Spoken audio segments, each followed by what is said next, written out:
আপনি কি নিশ্চিত যে স্যারকে লিমন সাহেবই খুন করেছে? খুন করেছে বলিনি, বলেছি পরিচিত কাউকে দিয়ে কিংবা ভিন্ন উপায়ে বাবাকে মেরেছে। কারণ আমি জানা মতে বাবার কোনো শত্রু নেই। তবে তবে আমার মনে হচ্ছে আমরা যেখানে যাচ্ছি সেই গ্রামের বাড়িতে কিছু একটা আছে। বাবা কখনো গ্রামের বাড়িতে যেতে চাইতেন না। আমি যখন মায়ের কাছে বলতাম, মা নিজেও বলতেন সেখানে দেখার কিছু নেই। তাছাড়া তোমার বাবা যেতে দিবেন না। শফিক চুপ করে রইল।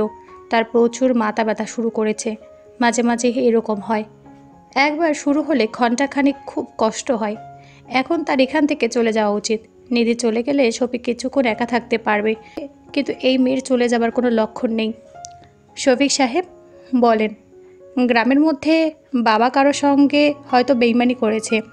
কোনো এক মানসিক অজ্ঞাত কারণে বাবা তাকে ভয় পেতেন। আমার তো মনে হয় না, কারণ সেরকম কিছু হলে তিনি আপনার নানা বাড়ির এলাকায় তো হাসপাতাল করতে চাইতেন না। আপনি কি অসুস্থ? মাথাটা ব্যথা করছে। ঠিক আছে, আপনি তাহলে একা একা থাকুন, আমি বিরক্ত না করে চলে যাই। আচ্ছা। নিধি ছাদ থেকে নেমে গেল। শফিক এক দৃষ্টিতে তাকিয়ে রইল নদীর দিকে। ছোট ছোট নৌকায় আলো জ্বলছে। নদীর পাড়ে দূরে যেসব গ্রাম দেখা যায় সেখানে কিছু বাতি তারার মতো লাগছে। এরকম একটা পরিবেশ ফারজানার সঙ্গে আজ কথা বলতে ইচ্ছে করছে।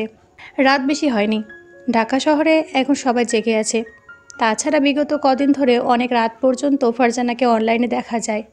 স্যার, আপনার নাকি মাথা ব্যথা করছে? ম্যাডাম আপনাকে চা দিতে বলল। শফিক ঘুরে তাকালো। রূপা চায়ের ফ্লাক্স আর কাপ নিয়ে দাঁড়িয়ে আছে।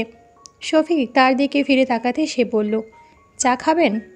তুমি এখানে? ম্যাডামের সঙ্গে যাচ্ছি। তিনি আমাকে তার সঙ্গে যেতে বললেন। আমি তো জানতাম না। আমিও জানি যে আপনি জানেন না। ম্যাডাম দুদিন আগে আমাকে বলেছে তার সঙ্গে যেতে হবে। শফিক খানিকটা অবাক হয়ে গেল। তার মানে নিধি চৌধুরী আগে থেকে যাবার পরিকল্পনা করেছে। শফিককে সে বুঝতে দেয়নি। এর পেছনে নিশ্চয়ই কোনো কারণ আছে। শফিক চিন্তিত হয়ে গেল। বড়লোকের অহংকারী মেয়ে কারণ ছাড়া কোনো কাজ করবে না। মেয়েটার সকল কাজ সন্দেহের সৃষ্টি করে তার মনে। স্যার, চা দেব? হ্যাঁ, দাও। রূপা চা বানাতে লেগে গেল। শফিক বলল, অফিস থেকে কে কে যাচ্ছে? ম্যানেজার সাহেবও যাচ্ছেন। আমি আর ম্যাম সহ মোট 7 জন যাচ্ছি। তোমাকে একটা কথা জিজ্ঞেস করব? জি স্যার। লিমন নামে কাউকে তুমি চেনো? বিদেশ থেকে পড়াশোনা করে এসেছে। জি, লিমন ভাইয়া। তোমার সঙ্গে তার পরিচয় কি? আমার ভাবির পরিচিত। ভাবির নাকি ক্লাসমেট ছিল সে। ভাবির গ্রামের স্কুলে তিনি ক্লাস 8 পর্যন্ত পড়েছেন। তোমার সঙ্গে পরিচয় হয়েছে কদিন আগে? 1.5-2 বছর তো হবেই। একদিন রাস্তায় হঠাৎ করে ভাবির সঙ্গে তার দেখা হয়ে যায়। ভাইয়ার বাবা সরকারি চাকরি করতেন। ক্লাস 8-এ পড়ার সময় তার বাবার বদলি হয়ে যায়। তারপর থেকে ভাবির সঙ্গে আর পরিচয় ছিল না। কিন্তু সেদিন রাস্তা দেখে তিনি নাকি চিনতে পারেন। তারপর আমাদের বাসায় এসেছিলেন। তোমাদের বাসায় আসার পরে তোমার সঙ্গে পরিচয় হয়েছে, তাই তো? জি স্যার। আর তার সম্পর্কে যা বলছি সব ভাবির কাছে শুনেছি আমি। ভাবি তো মাঝে মাঝে আফসোস করেন, তার ক্লাসমেট কত ভালো পড়াশোনা করে এসেছেন বিদেশ থেকে, এখন ভালো চাকরি করবেন, আর ভাবির জীবন গরিব ঘরে কেটে গেল। তুমি কি জানো লিমন সাহেব নিধি ম্যাডামের পরিচিত? অস্ট্রেলিয়া তাদের পরিচয়। ম্যাডাম কি তোমাকে এসব বলেছে? না স্যার, বলে নাই। ঠিক আছে, আমি যে তোমাকে জিজ্ঞেস করেছি এসব কাউকে বলার দরকার নেই। স্যার, লিমন ভাইয়ের সঙ্গে আমার তেমন বেশি পরিচয় নেই। আমাদের বাসায় মাঝে মাঝে গেলে আমি তেমন কথা বলতাম না। রূপা একটু টেনশনে পড়ে গেল। সে ভাবছে তার স্যার কি বিষয়টা অন্য কিছু ভেবেছে নাকি। রূপা তো লিমনকে পছন্দ করে না, কিন্তু স্যার সেরকম কিছু যদি মনে করে। হায় আল্লাহ। রফিক সাহেব, মাথা ব্যথা কমেছে? নিধি দাঁড়িয়ে আছে। তার পরনে কালো রঙের একটা শাড়ি। সুন্দরী এক মেয়ে, গায়ে কালো শাড়ি জড়িয়ে আছে। বাহ, সুন্দর তো। কিন্তু এত তাড়াতাড়ি সে শাড়ি কোথায় পেল? এই রহস্যময় মেয়েটার উদ্দেশ্য কি? ম্যানেজারের সঙ্গে দেখা করা দরকার। আর কি কি প্ল্যান করেছে কে জানে। ভাবলাম ছাদে দাঁড়িয়ে চা খেলে আপনার মাথা ব্যথা কমতে পারে, তাই রূপাকে দিয়ে আপনার কাছে চা পাঠালাম। সেই ফাঁকে পোশাক পরিবর্তন করে শাড়ি পরেছি। এবার নিশ্চয়ই আপনার রাতের প্রকৃতি দেখতে বাধা নেই। হঠাৎ করে শাড়ি পেলেন কোথায়? এটা রূপার শাড়ি। ভাগ্যিস সে তার কাপড়ের সঙ্গে নিয়ে এসেছে, না হলে তো আপনার প্রকৃতি দেখতে পারতাম না। রূপা লজ্জা পেয়ে গেল। সে চায়ে কাপ আর ফ্লাক্স নিয়ে উঠে গেল। তার হয়তো থাকতে লজ্জা করছে। একটু আগে নিধি যখন কেবিনে গিয়ে তাকে জিজ্ঞেস করল, রূপা তোমার শাড়ি আছে? জি ম্যাডাম, আছে। কি কি কালার আছে? ম্যাডাম, আমার তো সব ধরনের শাড়ি আছে। তাহলে কালো বাদে যে কোনো রঙের একটা শাড়ি দাও, আমি এখনই পরবো। রূপার মুখ ছোট হয়ে গেল, কারণ সে তার সঙ্গে করে মাত্র একটা কালো শাড়ি নিয়ে এসেছে। ম্যাডাম জিজ্ঞেস করাতে সে তার বাসায় নিজে যে শাড়ি আছে সেগুলো বলেছে, কিন্তু ম্যাডাম যে এখন তার শাড়ি যাবে সে বুঝতে পারেনি। রূপা তার ব্যাগ থেকে কালো শাড়িটা বের করে নিধির হাতে দিল। নিধি তার দিকে তাকিয়ে হেসে উঠে বলল, তোমাকে কালো বাদে যে কোনো রঙের একটা শাড়ি দিতে বলেছি, কালো দিতে বলিনি। ম্যাডাম, কালো শাড়ি আছে, একটু আগে যে বললে। ওগুলো তো সব বাসায়। বুঝতে পারছি, ঠিক আছে, তাহলে এটাই পরবো, সমস্যা নেই। তুমি এক কাজ করো, ছাদে শফিক সাহেব একা একা বসে আছে, তার মাথা ব্যথা করছে, তুমি গিয়ে তাকে একটু চা দিয়ে এসো, আমি ততক্ষণে কেবিনে বসে শাড়ি পরে ফেলি। রূপা আনন্দিত হয়ে চা আর ফ্লাক্স হাতে নিয়ে বেরিয়ে গেল। ম্যাডাম আসার সময়ই সঙ্গে করে চা নিতে বলেছে, সেখান থেকে শফিক এখন পাবে। রূপার সঙ্গে সঙ্গে নিধিও চলে গেল। শরীরে কিছু একটা কামড়াচ্ছে, পিঁপড়া নাকি ছাড় পোকা বোঝা যাচ্ছে না। এখনই শাড়ি বদলে ফেলতে হবে। সে ছাদ থেকে নামার পরে শফিক আবারও নিঃশ্বাস ছেড়ে দাঁড়িয়ে রইল। মেয়ে দুটো বিরক্তিকর, মনে মনে বলল। আর কেউ যেন ফিরে না আসে, আর যদি কেউ আসে তাহলে সে নিচে গিয়ে আর আসবে না সিদ্ধান্ত নিলেন। দরকার হলে কেবিনের দরজা বন্ধ করে ঘুমিয়ে থাকবে। এক্সকিউজ মি ব্রাদার, কেমন আছেন? টকবগে তরুণ এক যুবক দাঁড়িয়ে আছে। আবার কোন বিরক্তিকর ঝামেলা? শফিক মনে মনে বলল, ঠিক আছে, ক্ষমা করলাম, এবার তুমি বিদায় হও ভাই। কিন্তু মুখে শুধু বলল, হাই, আমার নাম লিমন তালুকদার, আপনি নিশ্চয়ই নিধির অফিসে চাকরি করেন। লিমন? তার মানে লিমনও লঞ্চে আছে? নিধি কি এটা জানে? জানলে শফিকের কাছে বলল না কেন? বলেই বা কী হবে, মেয়েটা তো এমনিতে একটু রহস্যময়। হ্যাঁ, আমার নাম শফিক আহমেদ, আমি নিধির পরিচিত, বন্ধু বলতে পারেন। আচ্ছা, তো আপনিও কি ম্যাডামের সঙ্গে সেই গ্রামের বাড়িতে যাচ্ছেন? আপনার ম্যাডাম এখনও জানেন না যে আমি যাচ্ছি, সারপ্রাইজ হিসেবে রেখে দিচ্ছি, কালকে সকালে তার সঙ্গে দেখা করব। রূপার কাছে করা প্রশ্ন লিমনকেও করতে ইচ্ছে করছে শফিকের, কিন্তু সেক্ষেত্রে নিধির কথা তার মনে পড়ে গেল। নিধি চুপচাপ নিজের মতো করে সব কিছু বের করার চেষ্টা করছে। সকল যদি কিছু জিজ্ঞেস করে তাহলে বেচারা কিছু আন্দাজ করতে পারে। নিধিকে দেখলাম আপনার সঙ্গে কথা বলতে, তাই ভাবলাম কিছুক্ষণ গল্প করব, একা একা ভালো লাগে না ভাই। আপনি চাইলে নিধি ম্যাডামের সঙ্গে আগে দেখা করতে পারেন, সকালে চাইতে এখনই বেশি সারপ্রাইজ হবে মনে হয়। তাছাড়া দুজন মিলে গল্প করতে করতে চলে যেতে পারবেন। তা ঠিকই বলেছেন। দুঃখিত লিমন সাহেব, আপনার সঙ্গে আর থাকতে পারছি না, আমার বেশ কিছুক্ষণ ধরে মাথায় মধ্যে যন্ত্রণা হচ্ছে, আমি এখন কেবিনে গিয়ে একটু ঘুমানোর চেষ্টা করব। ওহ শিওর, কোনো সমস্যা নেই। ধন্যবাদ আপনাকে, শুভরাত্রি, আগামীকাল সকালে দেখা হবে ইনশাল্লাহ। শফিক নিচে এসে উজু করল। লঞ্চের মধ্যে নির্দিষ্ট একটা স্থানে নামাজের স্থান আছে, সেখানে গিয়ে ঈশার নামাজ পড়ল, তারপর নিজের কেবিনে চলে গেল। নিধি, রূপা, ম্যানেজার সবাইকে কোথায় আছে জানতে ইচ্ছে করলো, কিন্তু মাথা অতিরিক্ত যন্ত্রণা দিচ্ছে, তাই কেবিনে চলে গেল। রাত 1টা, রূপা নিধি ঘুমাচ্ছে। রূপা আস্তে করে কেবিনের দরজা খুলে বেরিয়ে গেল, তারপর সাবধানে দরজা বন্ধ করে এদিক সেদিক তাকিয়ে সামনে এগিয়ে গেল। খানিকটা সামনে দাঁড়িয়ে আছে লিমন। রূপা তার কাছে যেতেই লিমন বলল, নিধি কি ঘুমিয়ে গেছে? হ্যাঁ। তুমি ঠিকমতো কাজটা করতে পারবে তো? হাতের যে কোনো শিরায় ইঞ্জেকশন দিতে হবে, খুব সাবধানে। আমার ভয় লাগছে লিমন ভাই। কোনো ভয় নেই, তুমি কোনো রকমের ইঞ্জেকশন দিতে পারলে শেষ, ঘুমের মধ্যে নিধি তার বাবার কাছে চলে যাবে। এই বিষ খুবই মারাত্মক, একবার রক্তে মিশে গেলে সেই মানুষের বাঁচে না। লিমনের কাছ থেকে বিদায় নিয়ে রূপা কেবিনের দিকে এগিয়ে যাচ্ছে। শফিক যেন কিছু বলতে গিয়ে গলা আটকে যাচ্ছে কথা। রূপা দরজা খুলে ভিতরে চলে গেল। শফিক দ্রুত কেবিনের সামনে গিয়ে দরজা ধাক্কা দিতে লাগলো। দরজা ধাক্কার শব্দ হচ্ছে, কিন্তু রূপা দরজা খুলছে না। আচমকা ঘুম ভেঙে গেল শফিকের। সত্যি সত্যি দরজা ধাক্কার শব্দ হচ্ছে, কিন্তু সেটা তার নিজের কেবিনের দরজা। সদ্য ঘুমের মধ্যে দেখা স্বপ্নটা মাথার মধ্যে জ্বলন্ত হয়ে আছে, বাতি জ্বলছে, সে একটা ঘোরের মধ্যে রয়েছে। মাথা ব্যথাটা এখন আর নেই মনে হচ্ছে। দরজা ধাক্কা চলছে। শফিক উঠে গিয়ে কেবিনে দরজা খুলে দিল। তার সামনে ম্যানেজার সাহেব দাঁড়িয়ে আছে। ঘুমাচ্ছিলে শফিক? জি, আসুন। আপনার মাথা ব্যথা কমেছে কিনা জিজ্ঞেস করতে এলাম। ম্যাডাম আর রূপা ছাদে দাঁড়িয়ে আছে, আপনি সুস্থ থাকলে যেতে বলেছে। তারা দুজনে একসঙ্গে আছে? হ্যাঁ, ম্যাডামের এক বন্ধু ছিলেন এতক্ষণ, তার নাম লিমন, কতক্ষণ গল্প করলো, তারপর দেখি ম্যাডাম তার সঙ্গে রাগারাগি করলেন।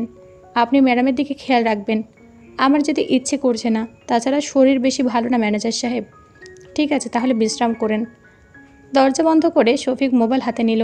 কথা বলতে ইচ্ছে করছে। ফারজানার কাছে কল দিয়ে কি স্বপ্নের বিষয়ে জিজ্ঞেস করা যায়? শফিক তার ভাবনার মতোই ফারজানার কাছে কল দিল। প্রায় সঙ্গে সঙ্গে রিসিভ হলো। ফারজু, আমি শফিক বলছি। তোমার নাম্বার আমার মুখস্থ। তোমাকে একটা জরুরি কারণে কল দিলাম। কী কারণ? একটু আগে একটা স্বপ্ন দেখলাম আমাদের মালিকের মেয়েকে রূপা মারার চেষ্টা করছে। তুমি কি সবসময় উদ্ভট কী জিনিস দেখো? রেগে যাচ্ছ কেন? তুমি ডিভোর্স পেপারে সাইন করোনি এখনও? পেপারটা হারিয়ে গেছে, আমি খুঁজে বের করার চেষ্টা করব, তারপর সিগনেচার করে দেব। তুমি কিন্তু খুব চালাকি করার চেষ্টা করছো। আমি মোটে চালাকি করছি না, সত্যি সত্যি সেটা হারিয়ে গেছে। বাসাতেই আছে মনে হয়। তুমি এক কাজ করো, তোমার কাছে তো বাসার চাবি আছে, বাসায় গিয়ে একটু খুঁজে দেখবে প্লিজ। আমি জানি তুমি খুঁজে পাবে। তুমি পারবে না এমন কোনো কাজ পৃথিবীতে নেই। ঠাট্টা করছো? না, ঠাট্টা করছি না। তুমি কি এখনও তোমার সে বান্ধবীর বাসায় আছো? হ্যাঁ। তুমি চাইলে কিন্তু আমাদের বাসায় গিয়ে থাকতে পারো। বাসাটা এখন থেকে খালি পড়ে থাকবে। আমি স্যারের শ্বশুরবাড়ি এলাকায় হাসপাতাল তৈরির সব দায়িত্ব গ্রহণ করছি। এখন থেকে সে গ্রামের মধ্যেই থাকবো। তোমার কেন মনে হচ্ছে যে আমি ওই বাসায় গিয়ে থাকতে পারি? জানি না, তুমি তো জানো আমি ভেবেচিন্তে কিছু বলতে পারি না ফারজু। যা ভালো লাগে তাই বলে ফেলি।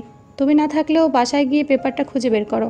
তবে তুমি যদি আমাদের বাসায় থাকো তাহলে কিছুদিন তোমার কাছে ফাঁকা ফাঁকা মনে হবে।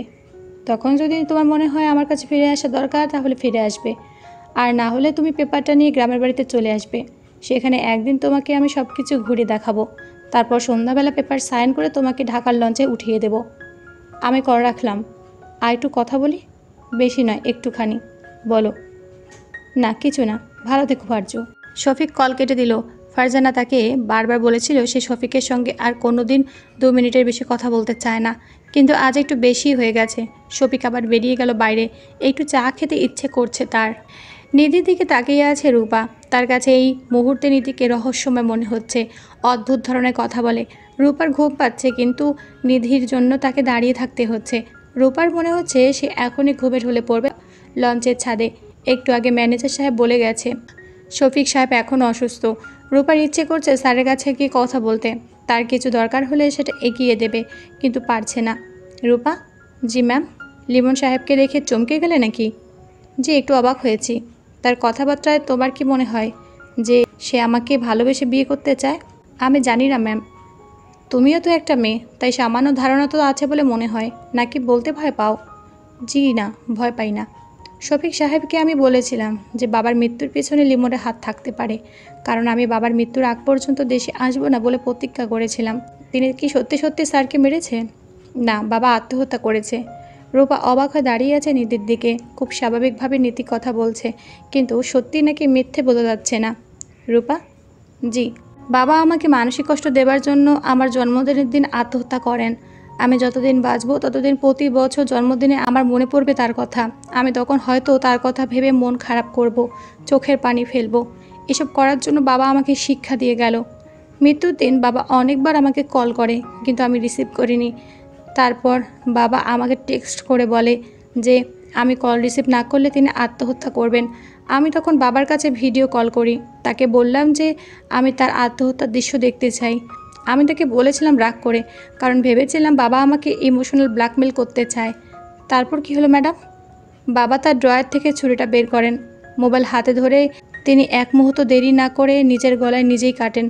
দেরি করলে হয়তো পারতেন না, কারণ সাহস ফুরিয়ে যেত। ভাবতেই পারেনি যে বাবা এরকম একটা কাজ করতে পারবেন। নিধি চুপচাপ দাঁড়িয়ে আছে।